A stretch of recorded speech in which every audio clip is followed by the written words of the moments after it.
Primeira aula. Prezados amigos. Em nosso primeiro encontro do ano, comecemos por uma leve recapitulação do que estudamos nos últimos meses e por um rápido relance na matéria nova que lhes será ministrada no decorrer deste curso. Não se constranjam em fazer perguntas, pois não quero que permaneça a menor dúvida em seus espíritos. Iniciemos, pois os pensamentos são o reflexo de tudo que foi acumulado em nossa memória.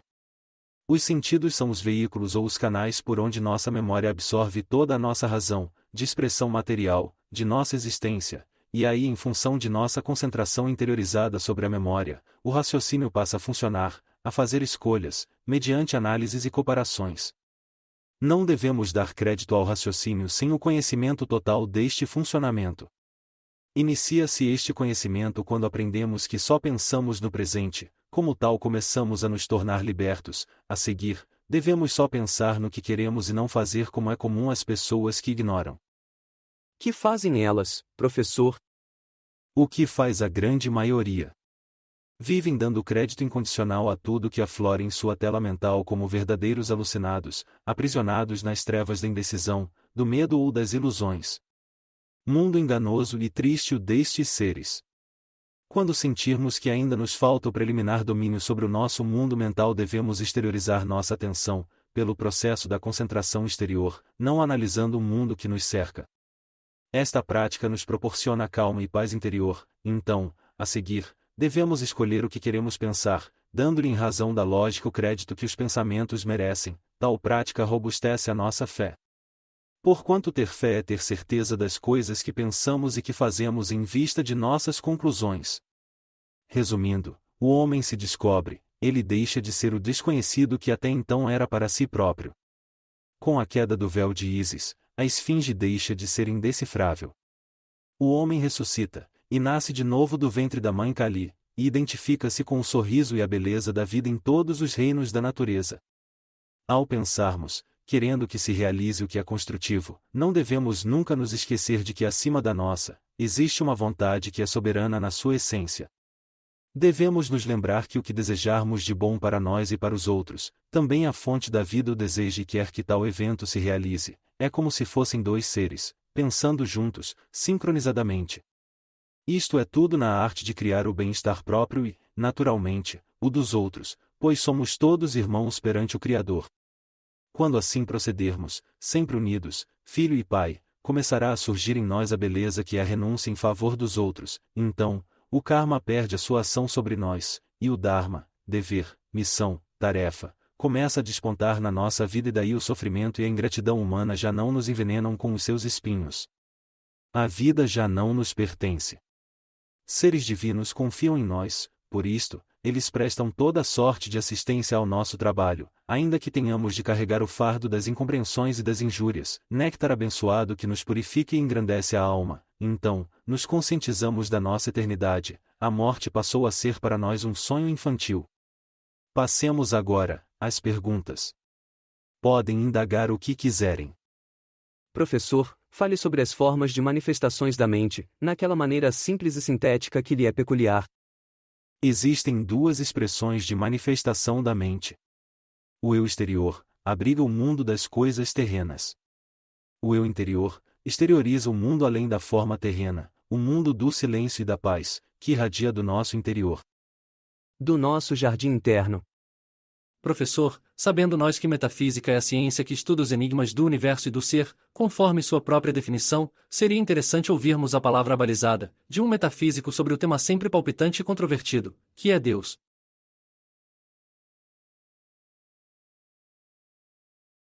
Fale-nos em Deus.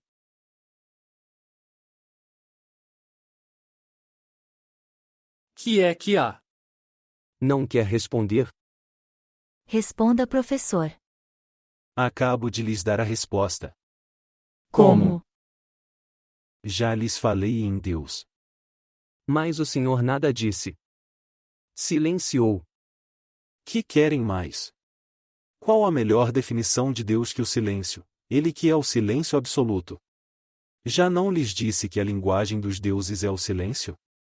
E que a natureza se desenvolve também no silêncio, uníssona ao seu Criador. E qual deverá ser o comportamento do homem perante a criação? Não pode o homem crer em Deus, sem primeiro crer em si próprio, como fruto da natureza. Se Deus criou a natureza, este assunto está fora do alcance do homem e deve primeiro, se preocupar com seu próprio aprimoramento, sem a participação de qualquer poder que não seja aquele no qual ele vive e se supre que, no caso, é a mãe natureza.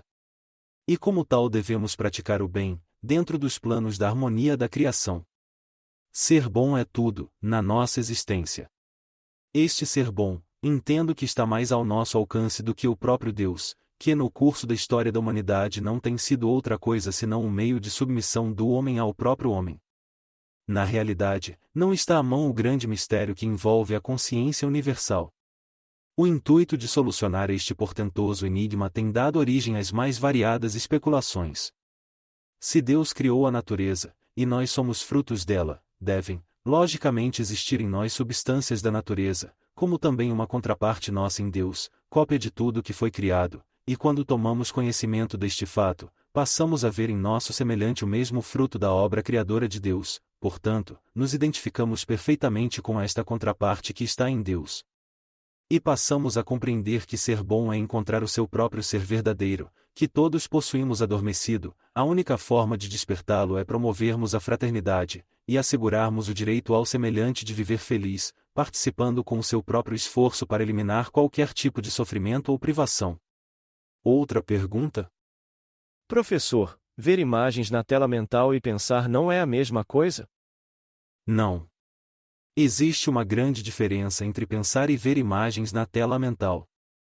Pensar é compreensão de todas as coisas que vemos na nossa tela mental, merecendo, por conseguinte, todo o nosso crédito, e as imagens, que a miúde despontam sem formar sentido, não nos merecem nenhum crédito, são despidas de valor quando pensamos.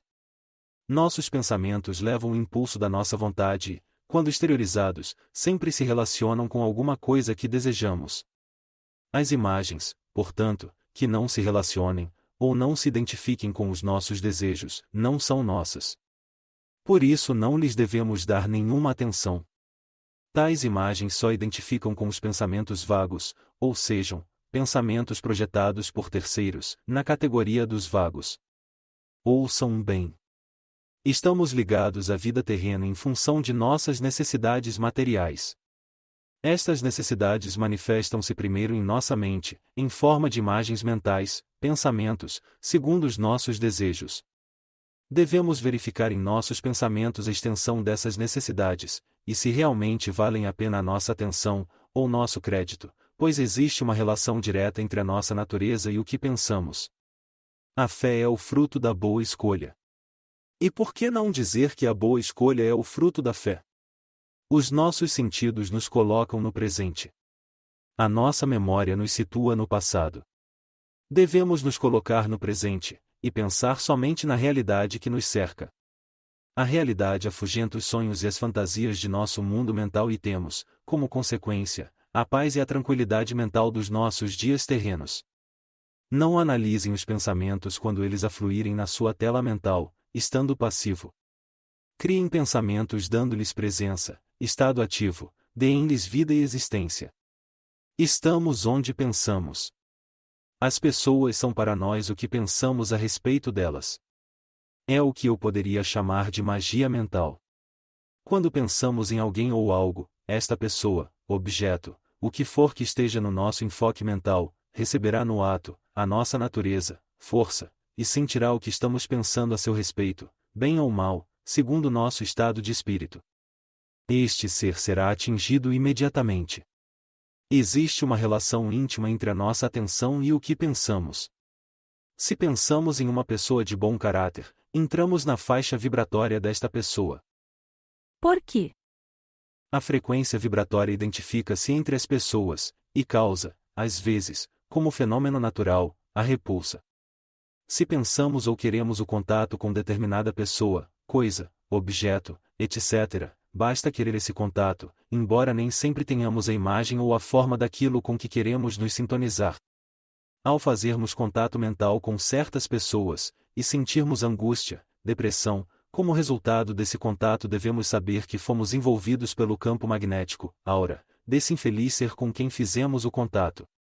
Recomendo evitar tal sintonia, por ser prejudicial ao nosso estado de harmonia.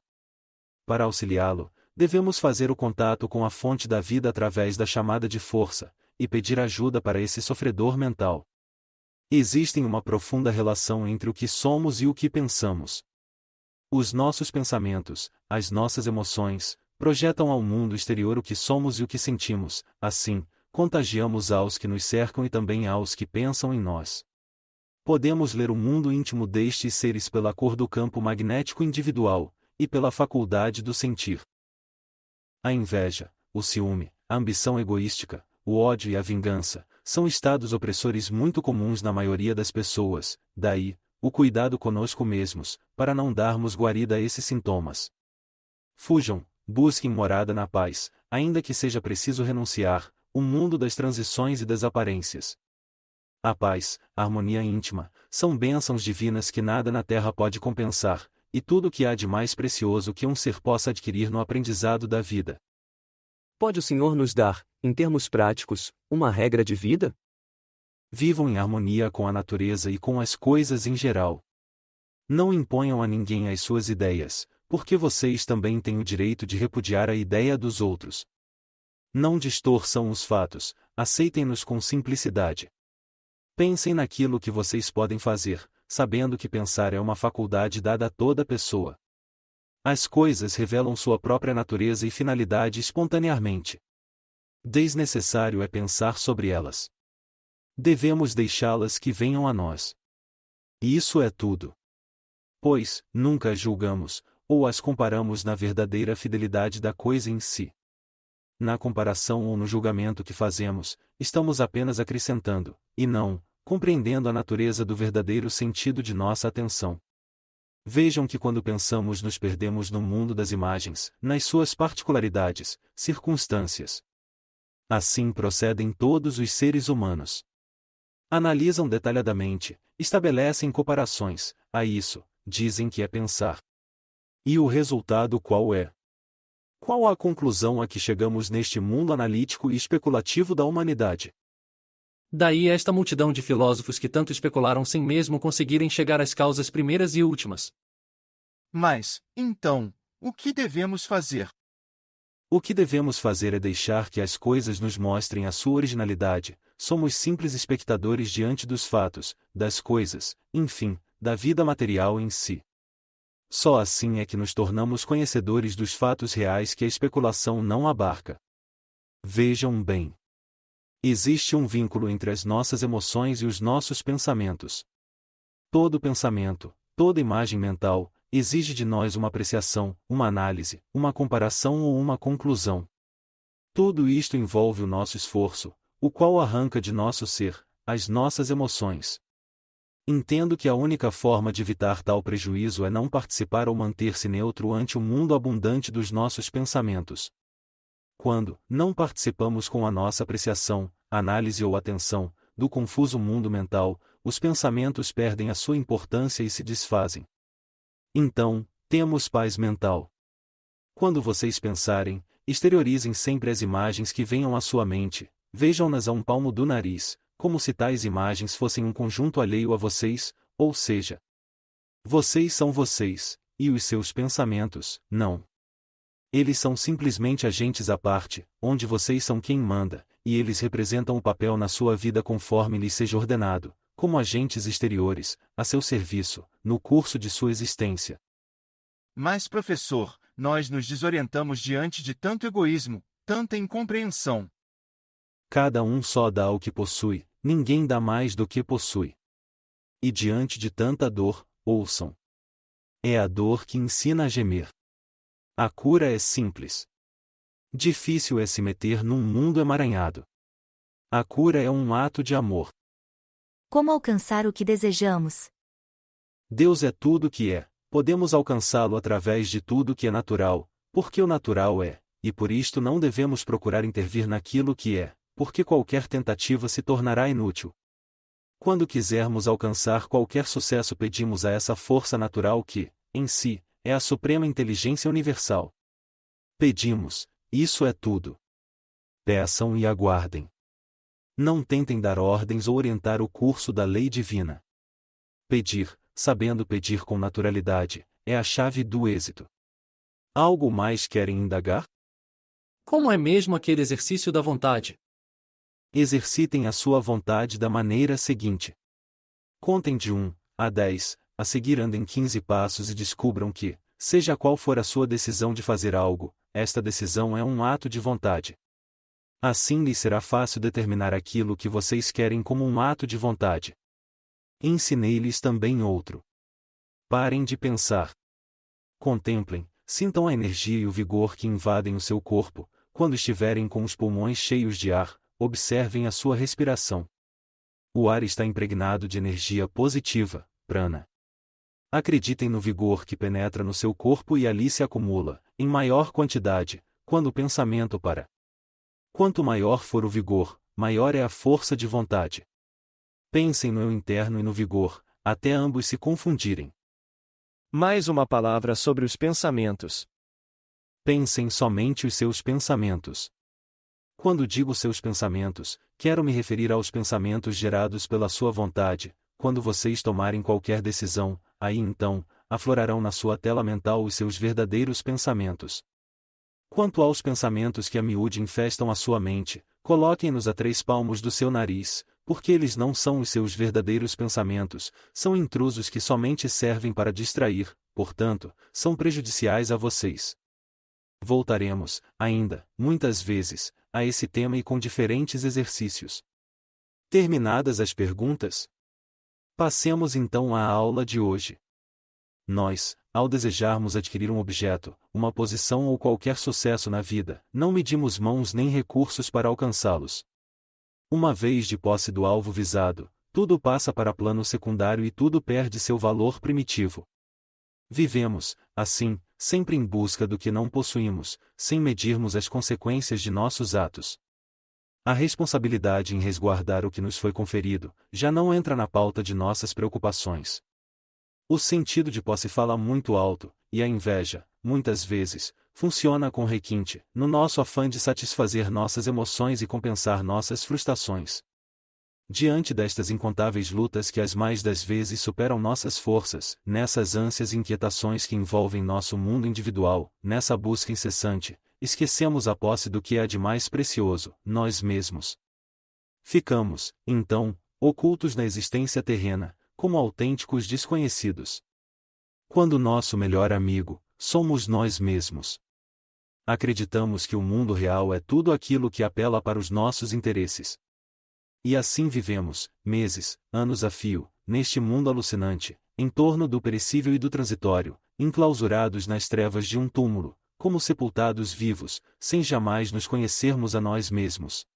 Pensamos nas coisas ligadas aos nossos interesses acreditando que este é o nosso mundo real, quando na realidade, nos achamos bem longe de alcançar o eu superior, bem longe de deixarmos de ser aqueles eternos desconhecidos. Expusemos, em aulas passadas, como agimos contra o nosso semelhante, sem a devida tolerância, sem imaginar o dano que lhe causamos com os nossos pensamentos abrasadores, que de regra envolvem o nosso ser. Esses pensamentos doentios se apropriam da mente de um terceiro, exasperando-o, fazendo-o vomitar fogo ou deixando-o prostrado. Por que pensamos assim? Por que fazemos mal ao nosso próximo? Qual a razão do descontrole de nossa mente? Comecemos por uma razão muito simples. Só pensamos naquilo que não temos, naquilo que desejamos possuir. Ao passo que o que temos não nos preocupa, por conseguinte, não pensamos nas coisas que possuímos. Indício de nossa infantilidade. Observem e vejam como é curioso o jogo da nossa mente. Pensem durante alguns minutos no que vocês têm, e logo depois no que vocês não têm. Este vai ser o exercício de hoje. Podem principiar. Primeiro, pensem em tudo que vocês possuem: saúde, bem-estar, família, amizades, fortuna, posição, nacionalidade, etc. Dou-lhes 3 minutos. Agora, pensem no que não possuem. Rebusquem tudo que vocês desejam. Outra vez 3 minutos. E esgotado o tempo. O senhor, por favor, que sentiu? Primeiramente, tive uma sensação de conforto, de paz. No segundo exercício, tive angústia. Angústia causada pela ansiedade. A senhora, que sentiu? No primeiro exercício, senti satisfação e no segundo, muita preocupação. Muito bem. O senhor, à minha direita, que sentiu? A princípio, senti até mesmo gratidão por tantos benefícios, depois, senti-me deprimido. Exato. A senhora, que sentiu? Primeiramente, senti alívio, depois, ansiedade. O senhor. Primeiro, alegria e sensação de plenitude. Em seguida, senti-me bastante conturbado. O senhor, que sentiu? Senti no início segurança, confiança. A seguir, passei a me sentir inquieto, mergulhado num mundo de intranquilidade, de amargor. Muito bem. Vejam quanto é singular a nossa forma de pensar. No primeiro caso, notamos uma completa ausência de preocupação, enquanto, no segundo, notamos uma ansiedade, uma irreprimível sofreguidão, quase uma exasperação por obtermos o que não temos. Por que tudo isso? Afinal de contas, a nossa mente está em toda parte, está em tudo o que pretendemos alcançar. E nós? Onde estamos, nós, em tudo isso? Lembramo-nos de nós? Por que nos lembramos de tudo menos de nós? Por que somos sempre esquecidos por nós mesmos? Que há em tudo isso? Por que não encontramos em nós mesmos nenhum significado? Será porque cremos que temos posse de nós mesmos? Quem somos, afinal, para pensarmos que nos conhecemos o suficiente para relegar a nós próprios a plano secundário? Pergunto, conhecemo-nos tanto assim? Não. O homem é muito primário para se conhecer a si próprio e, em decorrência de seu primarismo, chega a se esquecer do seu significado na vida. Assim vive o ser, no vai e vem da vida, sem saber o próprio significado, da vida e dele, nesse conjunto fantástico da existência humana. O homem só passará a existir de fato quando deixar de ser o eterno esquecido para si próprio. Quando relacionar o seu verdadeiro ser com a vida propriamente dita, com tudo o que faz dele a peça essencial da existência. Então, passará a perceber que ele é o que há de mais importante, acima de tudo que possa, ele mesmo, imaginar. Tudo é transitório, tudo é passageiro na vida, menos ele. O ser é a gema preciosa da criação, é a mais graciosa peça do jogo da mecânica da vida. É, de fato, o ponto mais alto da natureza. Consciente disso, ele passa a crer em si mesmo, bane de si o medo, a indecisão e o apego ao transitório. O seu coração, aliado à sua razão, forma um todo completo de amor e de realizações. Temos finalmente aí o homem. Liberto das convenções, dos rótulos e dos significados torpes, que aprisionavam sua embaralhada e complicada mente em seu funcionamento primário, que manietavam os seus passos tropegos e indecisos. Finalmente, o ser desperta, e com o despertar o homem descobre a si mesmo. Com esta liberdade, o homem harmoniza-se com a natureza e vive integrado verdadeiramente na criação. É o que pretendo, nesta série de cursos que vou lhes dar. Fazer de vocês seres libertos, em plena posse de seus poderes naturais. Vou ajudá-los a encontrar o seu eu verdadeiro, a viverem harmonizados com a natureza em comunhão perfeita com a consciência universal.